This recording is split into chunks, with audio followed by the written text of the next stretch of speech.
Dust moved like breath across the plains, soft as smoke, curling in the grooves of wagon tracks and boots long gone. The sun was a pale disk in a bruised sky. Its light filtered through yellow heat and prairie silence. Mara Whitlow stood still in her brother's yard, spine straight, face turned just enough to catch the wind. It tugged gently at the hem of her dress, faded blue with a fraying collar, a child's garment pretending to belong to a woman. Her hands folded before her were steady. But her knuckles were white as chalk.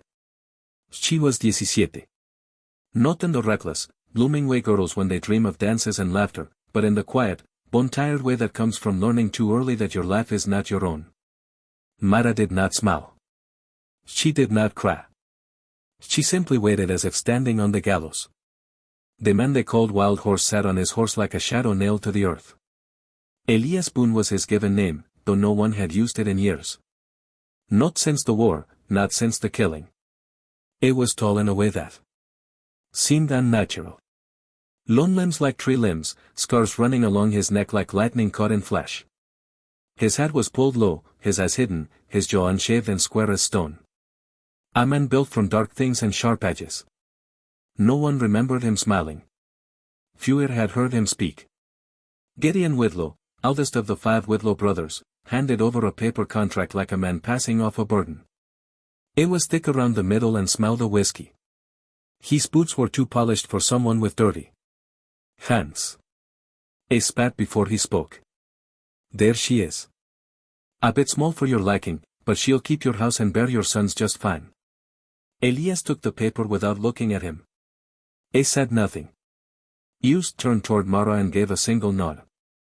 It was not a greeting. It was a signal. The kind you give to a horse before you mount it. Mara's brothers didn't walk her to the wagon. No hacks, no kisses, no whispered advice. They didn't even watch her go. They turned back toward the house. Already laughing at something crude. Something about the whiskey now stacked neatly in the barn. The driver, a man Mara didn't know, gestured for her to climb in. She did. The seat was cracked and splintered. Her feet barely touched the floor. The world beyond her lap was a blur of tall grass and splintered fences. Her hands folded again. She did not speak. No one did. It was a full day's ride to the canyon country, and the silence between them stretched like a tightrope across the sun. Elias Chauvet. Alongside the wagon on his black Mustang. Not glancing back once, he moved with the kind of calm that made people uneasy like a cold snake sleeping in your boot. They reached the homestead at dusk. A one-room cabin leaned into the wind at the edge of the mesa. The yard was bare save for a water barrel, a rusted shovel, and a tangle of rope near the porch. The door creaked open at Elias's touch.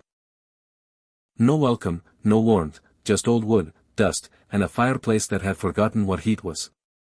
Mara stepped inside. The floor gave slightly beneath her weight. A rough table stood in the corner with a tin cup and a knife. A bedroll had been laid near the hearth. A single window looked out toward a canyon that dropped into darkness like the mouth of the world. Elias pointed to the bedroom. She nodded and set her bag down, a smile, filled only with under things, a brush, and a tin of soap. Nothing sentimental. She hadn't been allowed to bring sentimental things. He walked to the hearth and began to light a fire. The flint scrapped. Sparks hissed and caught. Flames grew slow and steady. He didn't offer food. She didn't ask. He laid a second bedroll on the opposite side of the room near the door. He unbuckled his belt, removed his holster, placed his rifle against the wall. Mara watched in the corner of her eye, every move catalogued in silence. He sat. The fire cracked. Outside, coyotes cried in the canyon like souls too wild to sleep. He didn't look at her, but his voice came low and plain. "You cook, yo. Clean. I'm gone most days. You stay inside." Mara blinked once, then nodded. Not agreement, just acknowledgement. He didn't speak again. Later, long after the fire dimmed, Mara lay on her side back to him, staring at the shadows thrown by flame. The wood popped, the silence pressed against her chest like something heavy and living. She thought about her mother, dead 3 winters ago, buried behind the church with a marker made from wagon wood, about the way her brothers didn't cry, didn't wear black, just counted the silver left in her drawer and argued over her blankets. She remembered her father even less. A cruel man with a voice that never rose above disappointment. The room smelled of cedar smoke and dirt and sweat. Elias didn't snore. He didn't even shift. It was a kind of still that unnerved. The kind you didn't trust until dawn. Mara didn't sleep. Her body was tired. But her mind was running in tight fast circles like a rabbit in a snare. The town of Mercy Ridge wasn't kind to girls. Like her. Quiet girls, forgotten girls, the kind of girl you could sell for whiskey, and no one would bat an eye. But even Mercy Ridge would whisper about this, about a child married to a killer. They'd raise their eyebrows and lower their voices, but they'd do nothing. The town was a place where men shaped the world with fists and deeds, where women disappear without much fuss. The fire cracked louder. Elias shifted, not toward her, just enough to lean his weight on his elbow. His voice came. Again dry and soft. You scared? She didn't turn, just said, no. He didn't ask anything else. The next morning, the sun didn't rise. It bled to the window like a wound. Mara rose before Elias. She boiled water, washed her face, braided her hair. Her fingers were clumsy, half frozen from fear, but she did it anyway.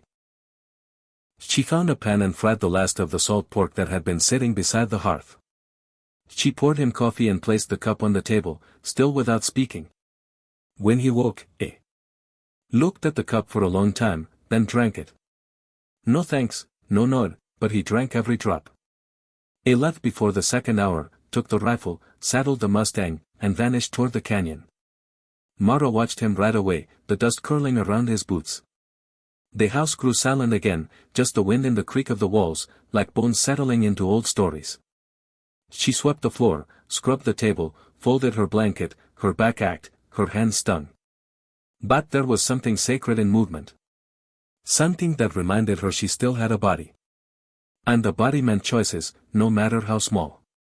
At midday, she stepped outside and looked up at the sky. The blue there was vast and pitiless, like it didn't know humans existed at all.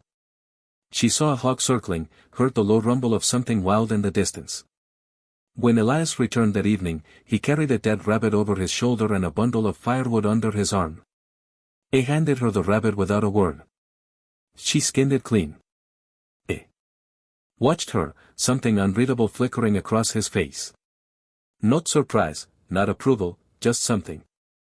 That night, they sat across from each other again. Feet between them. Nothing spoken. And yet, something was different.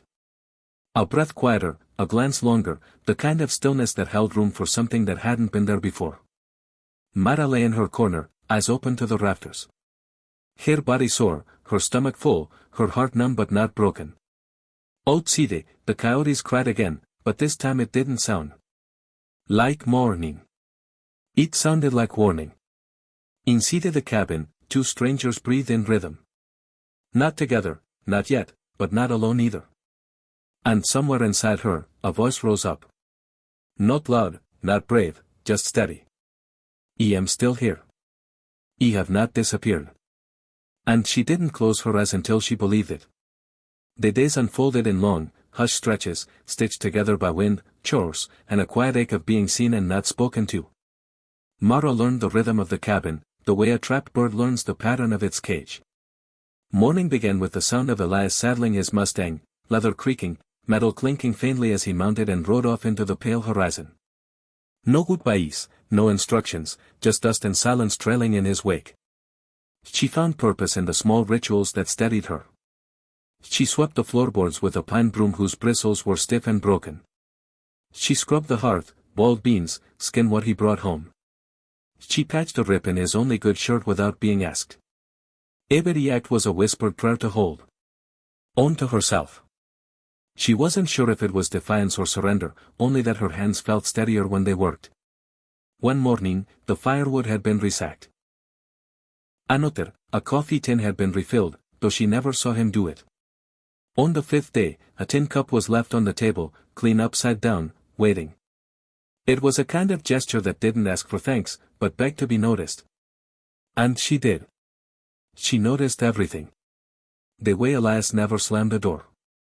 The way he walked wide around her. The way he slept with his back to her, yet always face a door. The cabin was no longer silent. Exactly. It breathed. Floorboard sighed beneath her feet. The wind sang through the gaps in the walls.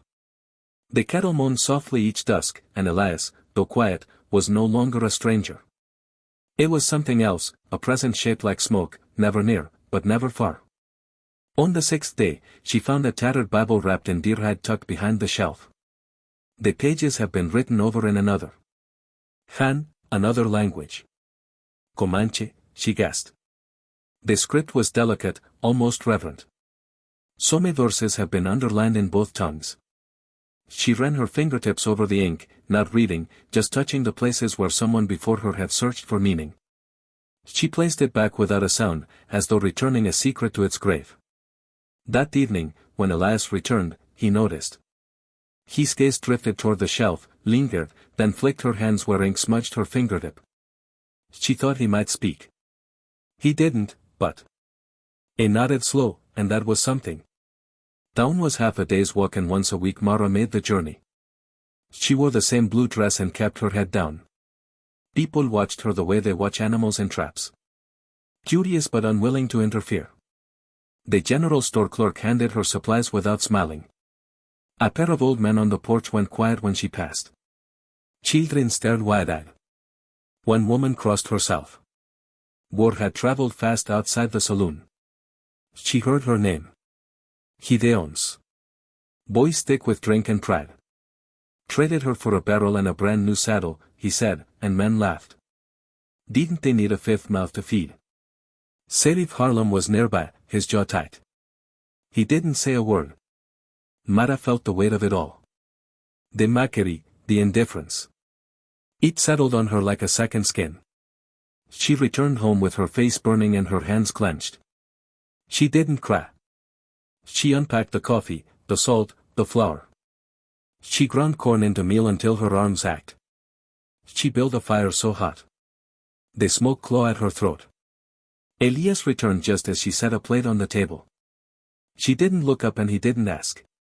Later, as they sat near the fire, the room filled with the smell of charred beans and pine. Elias reached into his coat and pulled out a pouch of tobacco, setting it beside her without comment. It was good tobacco, the kind you save for winter. She stared at it for a long time. When she finally looked up, he was watching her, unmoving. She said nothing, but her shoulders eased. Little. The weather shifted one night without warning. A sudden summer storm rolled over the canyon, wind howling like it had a name to scream.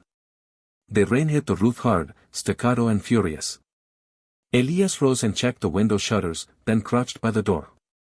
Mara huddled near the hearth, wrapped in a wool blanket, watching her move like a creature born of storms and habit.